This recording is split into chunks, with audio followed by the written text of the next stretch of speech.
Bien, pour la suite, nous allons avoir une présentation de comment tirer parti de la mise en conformité réglementaire. On va parler de NIS 2 pour en faire une offre de service. Nous avons donc deux spécialistes, Samuel Bror, Regional Cybersecurity Manager de Schneider Electric, et Vincent Riondé, Delivery Manager Network Engineering Cybersecurity, également de Schneider, que j'invite à prendre place. Et je vais vous laisser la parole. Donc, je ne sais pas qui veut commencer, Samuel? Oui.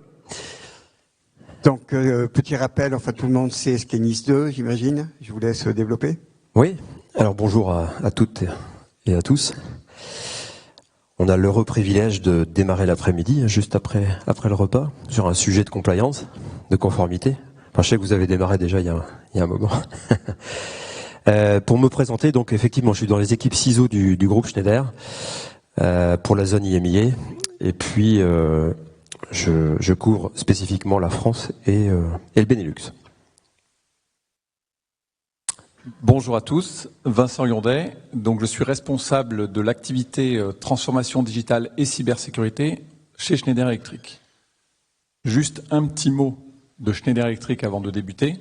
Donc Schneider Electric, entreprise française de 150 000 collaborateurs, avec une présence équilibrée sur les différentes plaques géographiques mondiales, présent essentiellement dans l'énergie management et l'automation, et les solutions, les produits, les solutions du groupe contribuent aujourd'hui à la décarbonation au travers de la digitalisation et de l'efficacité de vos bâtiments, de vos process industriels.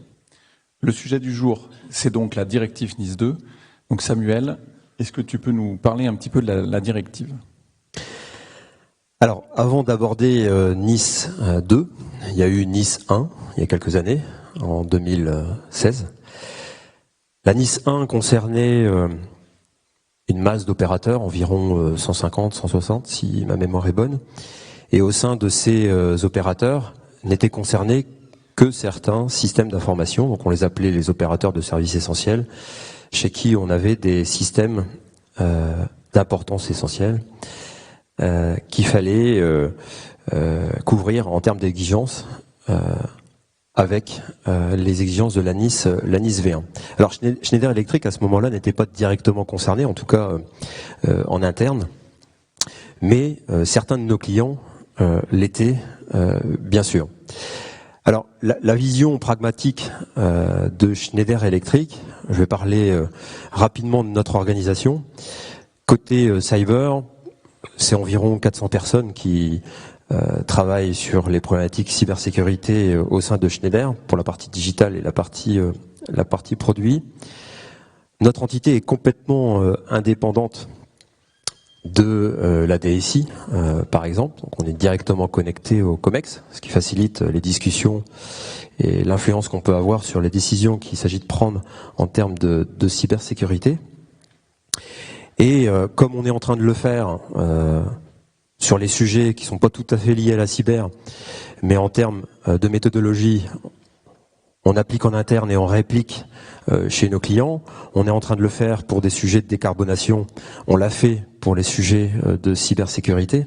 Vincent aura l'occasion d'en reparler pour tirer profit de l'expérience qu'on a sur nos activités en interne pour pouvoir la partager en confiance avec nos clients. Donc c'est un modèle qui paie ses fruits en ce sens où la NIS 2, j'y viens, autant NIS 1 c'était certains systèmes chez certains opérateurs, on passe à l'échelle, donc on passe un cap, donc c'est NIS 2, il faut s'attendre à un NIS 3 dans quelques années. Pour NIS 2, c'est l'ensemble des systèmes importants que vous avez au sein de votre entité. Schneider donc va être régulé. Il reste d'ailleurs quelques mois, on est encore sur les transpositions pour chacun des pays membres. Et en ayant justement cette organisation globale, transverse, qui touche toutes les activités, c'est vraiment intéressant pour nous au titre de la NIS V2 où effectivement tous les systèmes sont concernés. Alors Vincent, je ne sais pas, tu veux présenter en fait ce que propose l'équipe et qui sert de base pour un accompagnement à la conformité NIS V2. Bien avant Nice V2, on avait donc Nice 1 et la LPM. Donc on est retour dans les années 2015-2016, où on a très vite structuré une offre de service pour accompagner nos clients, essentiellement des clients utilisateurs finaux. On connaissait très bien les systèmes industriels, on connaissait très bien les produits, les architectures, les contraintes d'utilisation et d'exploitation. Donc c'est très légitimement que nous avons structuré une activité d'accompagnement de nos clients, déjà commencé par les briques d'audit, analyse de risque, audit de conformité, inventaire et cartographie, qui restent aujourd'hui encore les fondamentaux d'une démarche de cybersécurité industrielle, et le design, la définition d'un plan de sécurisation. C'était vraiment nos briques initiales. Ensuite, on a créé la capacité d'intégration, d'implémentation, de sécurisation des architectures clients avec cette dimension projet où on a vraiment fait le parallèle entre ce que nous, Schneider, on a fait pour nos propres usines. Donc Samuel, tu parlais du programme de décarbonation, mais on a aussi, nous-mêmes, nous sommes un industriel avec 200 usines. Donc nous avons sécurisé nos usines et nous avons accompagné nos clients à sécuriser leurs installations industrielles. Qui dit sécurisation dit aussi derrière maintien en conditions opérationnelles, maintien en conditions de sécurité, monitoring des installations, des solutions de sécurité, ça se maintient dans la durée, ça s'exploite, sinon ça n'a aucune valeur dès le lendemain du déploiement.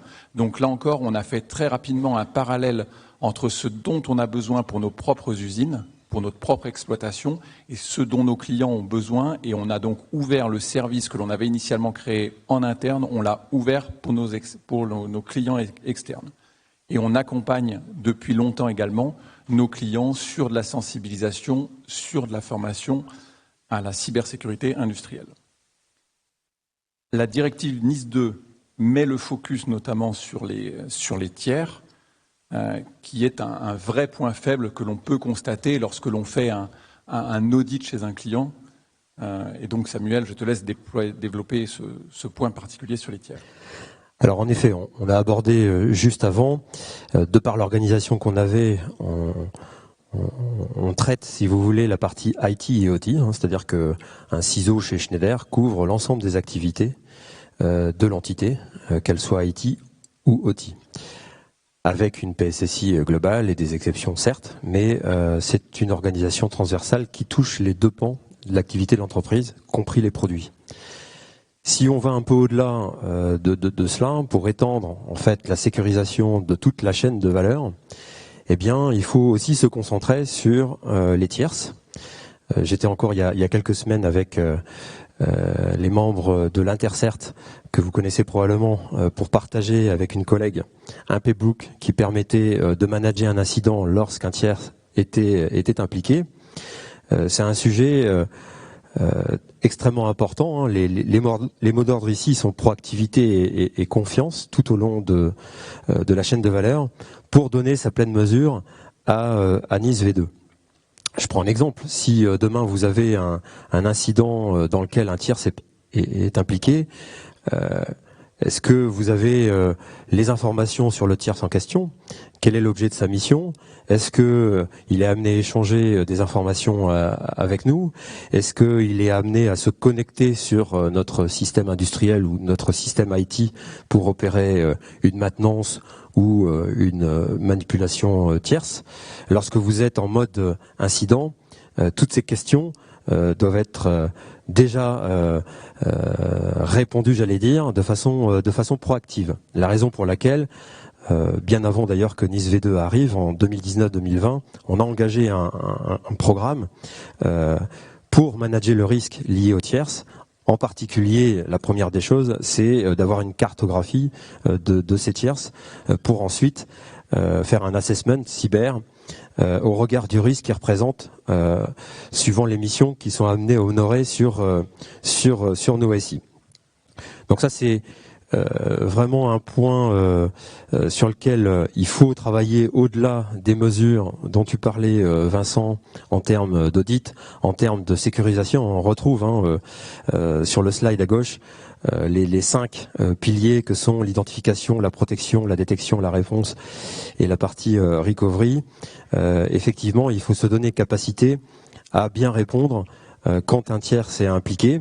Alors même si au titre de la NIS 2, certains des tierces qui sont amenés à graviter dans l'écosystème dans lequel on travaille ne sont pas directement concernés, on souhaite vraiment avancer sur ces sujets, même si effectivement ils n'auront pas à se conformer à la NIS 2.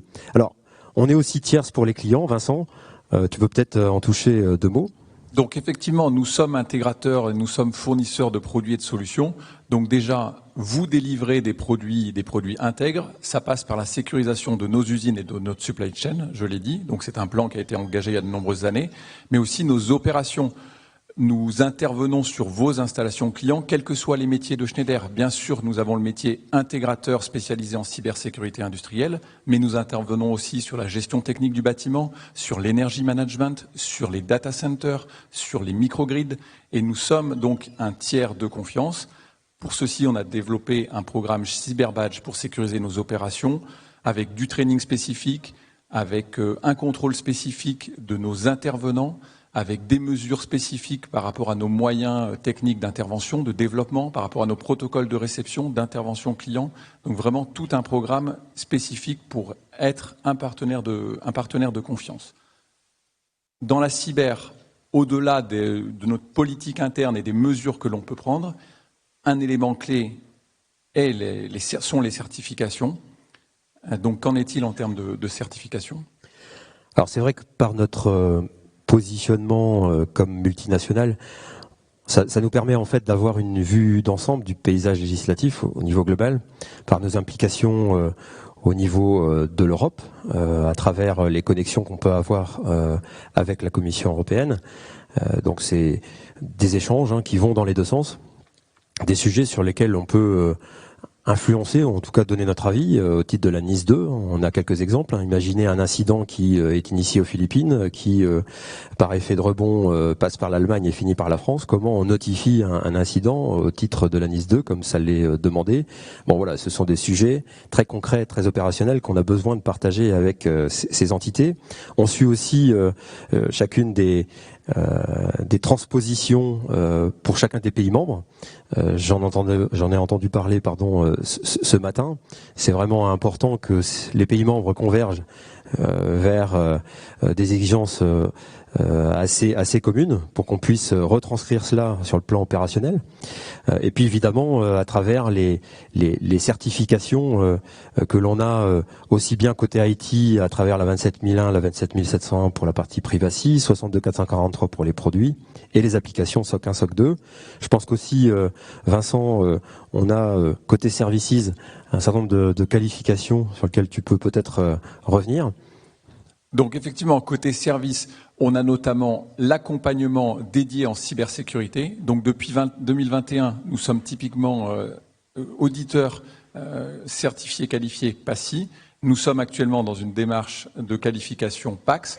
Donc ceci vraiment sur la sécurisation des systèmes industriels, qui est une des spécificités de Schneider Electric pour accompagner les clients dans leur démarche de conformité réglementaire, de sécurisation de leurs installations. Donc vraiment ce partenaire de confiance qui est basé notamment sur cette certification PASI qui demain sera étendue à la qualification PAX. Et puis dans l'écosystème, on va dire, plutôt souverain français que l'on garde quand même toujours à l'esprit, puisque nous sommes en entreprise française et que nous opérons une partie de nos activités en France. On continue d'aller sur les certifications typiquement CSPN avec des offres telles que la suite logicielle Aveva qui vient monitorer les installations industrielles, agréger l'utilisation et l'exploitation des données et qui est une suite logicielle certifiée CSPN. Voilà pour illustrer quelques exemples de certification pour votre quotidien, j'ai envie de dire.